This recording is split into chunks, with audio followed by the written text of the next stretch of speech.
Hello friend, जैसा कि आप देख पा रहे हैं मैं पार्ट 2 लेकर आ चुका हूं। इसमें हम लोग करने वाले हैं केमिस्ट्री का आगे क्वेश्चन है ना, चैप्टर 1 का जो हमने पिछले पार्ट में किया था। अब पार्ट 2 लेकर आ गया हूं। इसके आगे और मैं कराऊंगा इम्पोर्टेंट क्वेश्चन। तो ये वीडियो बहुत ही इम्पोर्टेंट होने वाला है।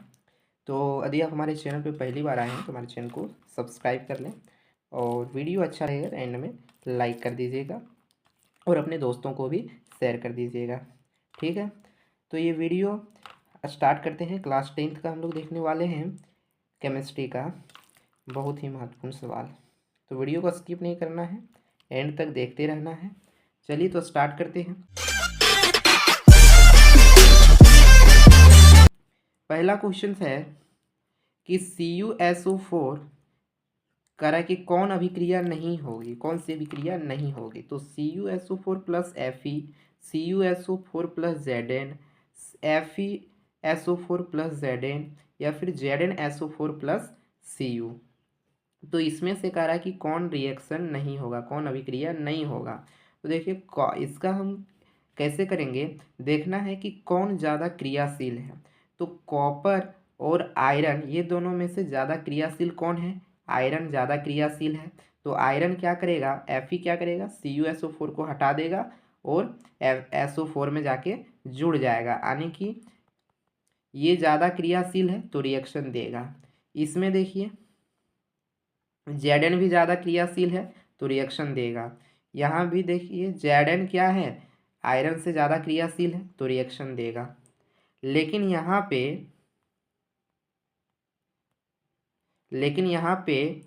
पे देखिए कॉपर जो है वो कम क्रियाशील है। किससे, Zn से।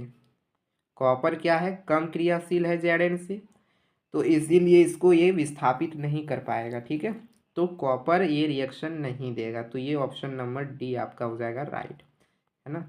ये ऑप्शन नंबर क्या हो जाएगा, डी इज राइट। ये आपका ये अभिक्रिया नहीं होगा। अगले क्वेश्चन की ओर बढ़ते हैं। कह रहा है कि लोह चूर्ण पर तनु HCl अम्ल डालने से कौन सी गैस निकलती है ना। जब HCl में हम क्या करते हैं, HCl में डाल देते हैं लोह चूर्ण, तो वहाँ से कौन सी गैस निकलती है ये पूछा जा रहा है।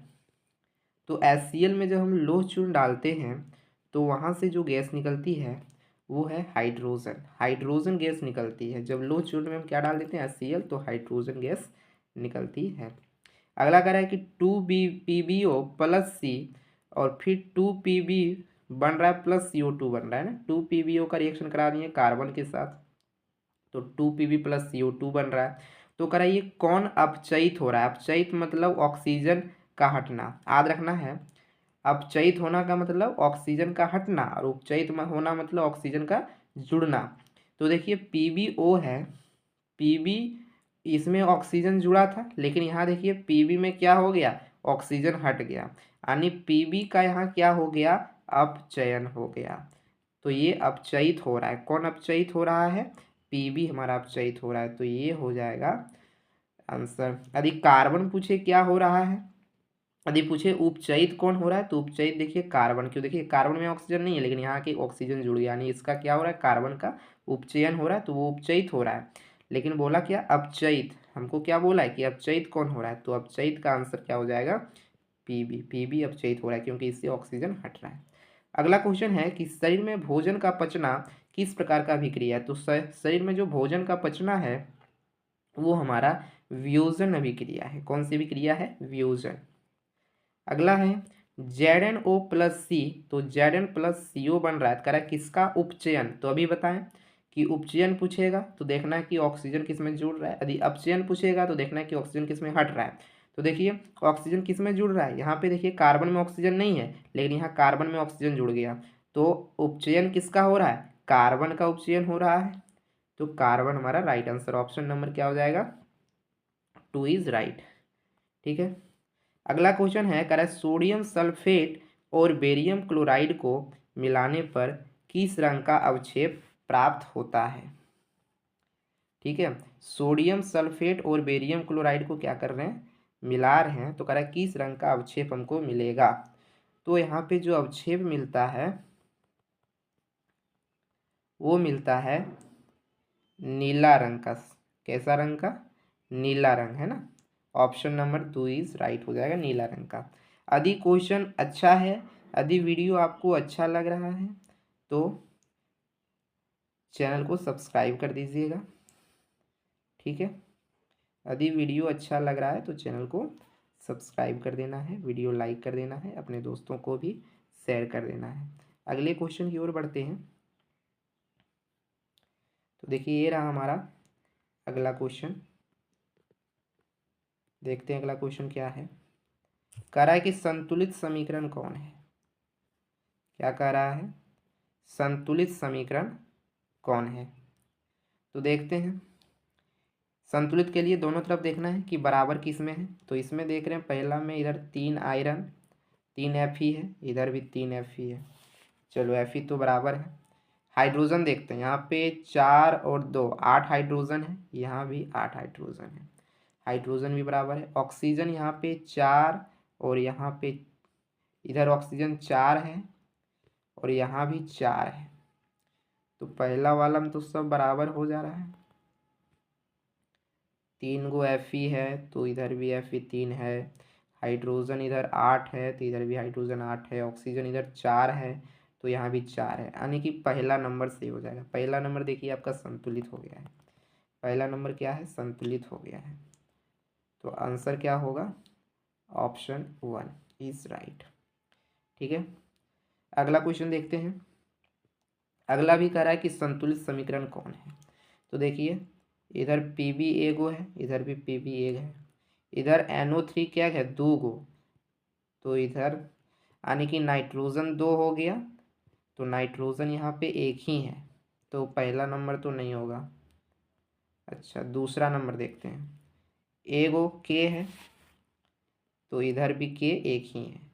हाइड्रोजन 2 है तो हाइड्रोजन 2 और एक 3 हाइड्रोजन हो गया है। इधर क्या हाइड्रोजन हो गया? 3 गो, तो ये भी संतुलित नहीं है। अच्छा अगला देखिए MnO2 लिखा है +4Hcl, तो इसमें देखिए एगो Mn है, इधर भी एक Mn है। 2 ऑक्सीजन है तो इधर भी 2 ऑक्सीजन है। अच्छा 4 वो हाइड्रोजन है तो यहाँ भी देखिए 4 हाइड्रोजन है, यहाँ भी 4 हाइड्रोजन है ना। क्लोरीन 4 गो है तो यहाँ पे क्लोरीन 2 ही ठो है। इसमें तो कोई संतुलित हो ही नहीं रहा है।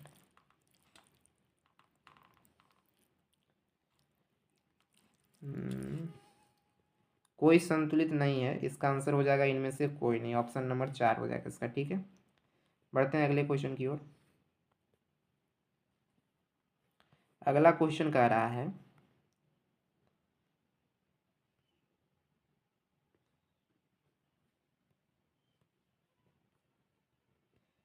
अगला क्वेश्चन कह रहा है कि जब ऑक्सीजन की उपस्थिति में मैग्नीशियम रिबन का दहन होता है तब मैग्नीशियम ऑक्साइड बनता है। तब क्या बनता है? Magnesium oxide. तो कह रहा है कि मैग्नीशियम ऑक्साइड का बनना एक प्रकार का क्या है। तो ऑक्सीजन की उपस्थिति में मैग्नीशियम रिबन का दहन हो रहा है, मतलब वो जल जा रहा है, तब मैग्नीशियम ऑक्साइड बना दे रहा है। तो मैग्नीशियम ऑक्साइड क्या है? एक प्रकार का, तो ये रासायनिक परिवर्तन हो रहा है। कौन सा परिवर्तन हो रहा है? रासायनिक परिवर्तन हो रहा है। चलिए देखते हैं अगले क्वेश्चन की ओर। चलिए अगला क्वेश्चन देखते हैं।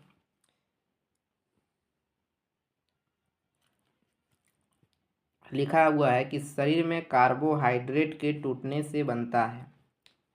शरीर में कार्बोहाइड्रेट के टूटने से बनता है। तो शरीर में कार्बोहाइड्रेट के टूटने से क्या बनता है? ग्लूकोज बनता है। कार्बोहाइड्रेट के टूटने से क्या बनता है? Glucose. Option number 1 is right, ठीक है। अगला क्वेश्चन की ओर देखते हैं। ग्लूकोज हमारे शरीर में कोशिकाओं में उपस्थित ऑक्सीजन से अभिक्रिया कर देता है। ग्लूकोज हमारे शरीर में जो कोशिकाओं में उपस्थित ऑक्सीजन होते हैं, वो कह रहा है कि ऑक्सीजन से अभिक्रिया करके हम लोग को क्या देता है? ऊर्जा देता है। क्या देता है? ऊर्जा देता है।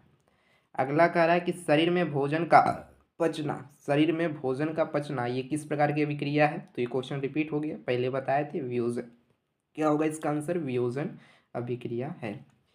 चूना का रासायनिक नाम क्या है? चूना का। तो चूना का रासायनिक नाम क्या है?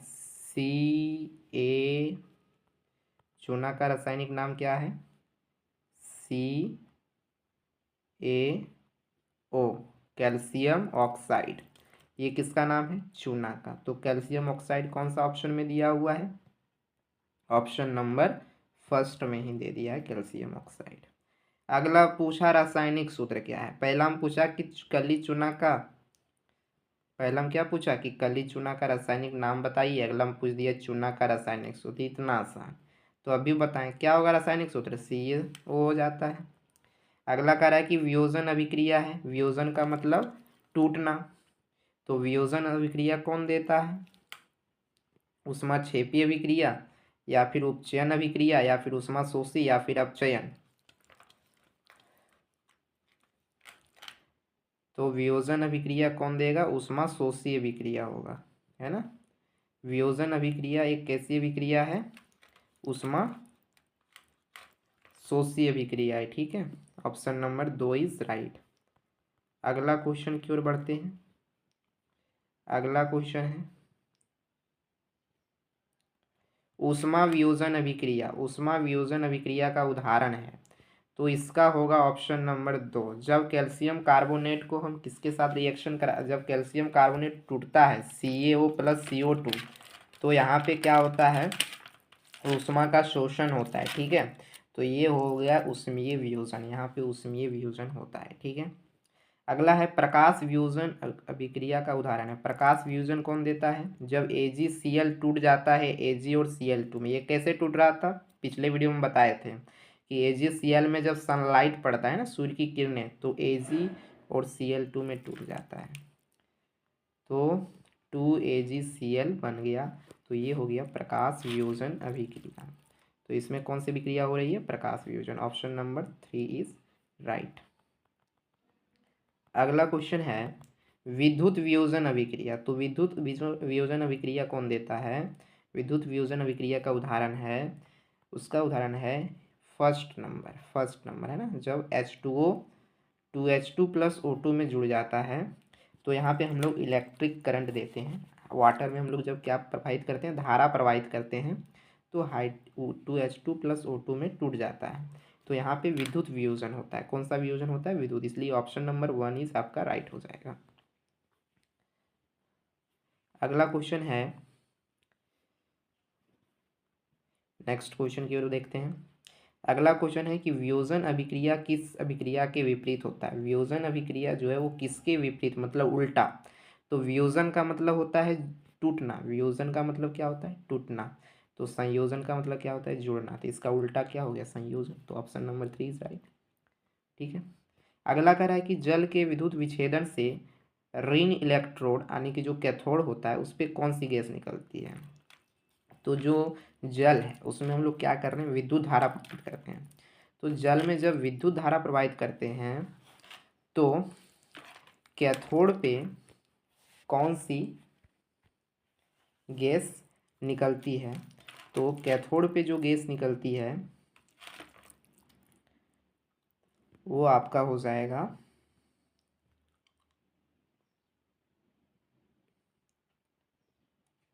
हाइड्रोजन, ठीक है। कैथोड पे कौन सी गैस निकलती है? हाइड्रोजन निकलती है। वही पूछ रहा है कि जल के विद्युत विच्छेदन से ऋण इलेक्ट्रोड कैथोड पर कौन सी गैस एकत्रित होती है? कैथोड पे हाइड्रोजन गैस निकलती है। Option number 1 is right. अगला क्वेश्चन है कि जल के विद्युत विच्छेदन से धन पे पूछ दिया और एनोड पे पूछा, तो एनोड पे क्या निकलेगा? एनोड पे निकलेगा ऑक्सीजन। देखिए याद रखने का ट्रिक, याद रखने का ट्रिक क्या है कि यहाँ पे पूछा क्या है? एनोड।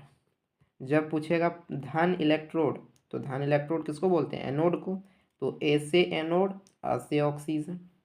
जब एनोड पूछेगा तो ऑक्सीजन गैस निकलेगा। ए से एनोड, आ से ऑक्सीजन, दोनों सेम। उसके बाद कैथोड वाला ऑटोमेटिक क्या हो जाएगा? हाइड्रोजन। जो बच गया, दो ही चीज़ तो निकलता ही है कि जल का विद्युत विच्छेदन करते हैं तो एक हाइड्रोजन गैस, एक ऑक्सीजन गैस, ठीक है।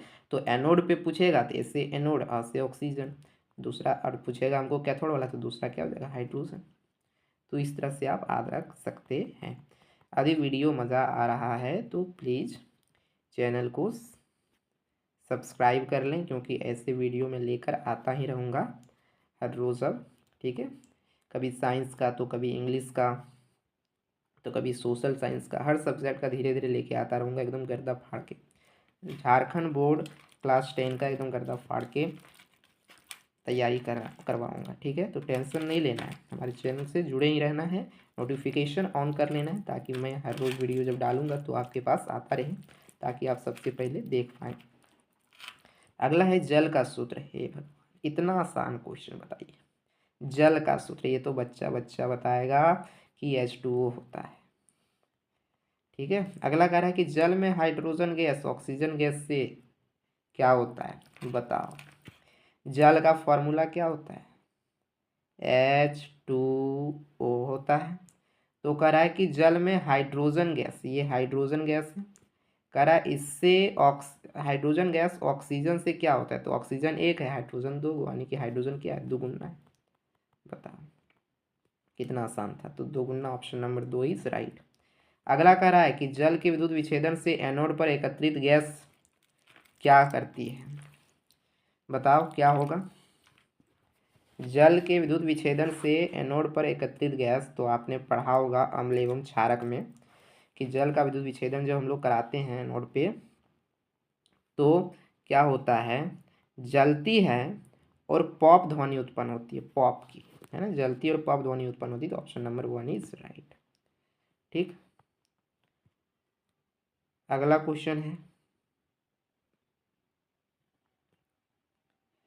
अगला है 2 क्वेश्चन बस बचा है अब, कि सूर्य प्रकाश की उपस्थिति में सिल्वर क्लोराइड का रंग हो जाता है।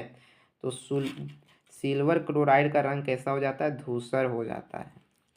सिल्वर क्लोराइड का रंग श्वेत रंग के, करा कि प्रकाश, सूर्य प्रकाश की उपस्थिति में सिल्वर क्लोराइड का श्वेत रंग किस रंग में बदल जाता है, तो किस रंग में बदल जाता है, धूसर रंग में। Option number 3 is right. और ये रहा हमारा अंतिम सवाल, कि सिल्वर क्लोराइड की तरह ही सूर्य प्रकाश में अभिक्रिया करेगा। तो सिल्वर क्लोराइड की ही तरह सूर्य प्रकाश में अभिक्रिया कौन करेगा, सिल्वर ब्रोमाइड। कौन करेगा, सिल्वर ब्रोमाइड। तो ये थे हमारे अंतिम सवाल था।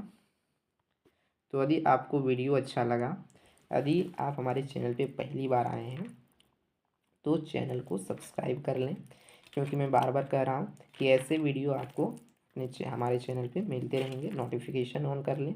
यदि आपका दोस्त 10 क्लास में है, तो उनको भी ये वीडियो शेयर करें, ताकि वो भी लाभ उठा सके। इसमें हम लोग प्रीवियस ईयर्स क्वेश्चन कराएंगे, बहुत सारे क्वेश्चंस को आपको एग्ज़ाम आने तक करवाएंगे, बहुत सारे क्वेश्चन आपको रटवा दिए जाएंगे, इसलिए टेंशन बिल्कुल नहीं लेना है। आप इस चैनल से जुड़ें और आप फ़ायदा लें। ठीक है, तो मिलते हैं अगले नेक्स्ट वीडियो में। धन्यवाद।